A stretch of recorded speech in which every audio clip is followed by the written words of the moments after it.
যে কোনো দুষ্কৃতিকারী হোক, যারা ভোটে বাধা দিবে, আমরা তাদের বিরুদ্ধে সর্বোচ্চ আইনানুগ ব্যবস্থা অবশ্যই নিব। কুষ্টিয়ার আইন শৃঙ্খলা পরিস্থিতি স্বাভাবিক রাখতে যৌথ বাহিনীর নির্বাচনী মহড়া অনুষ্ঠিত হয়েছে।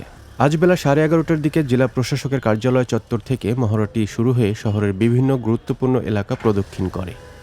মহড়ার আগে কুষ্টিয়ার রিটার্নিং কর্মকর্তা ও জেলা প্রশাসক মোহাম্মদ ইকবাল হোসেন বলেন, জেলায় সুষ্ঠু, নিরপেক্ষ ও অবাধ নির্বাচন নিশ্চিত করতে এবং ভোটাররা যেন নির্ভয়ে ও নিরাপদ ভোটাধিকার প্রয়োগ করতে পারেন সে লক্ষ্যে যৌথ বাহিনী নিরলসভাবে কাজ করে যাচ্ছে।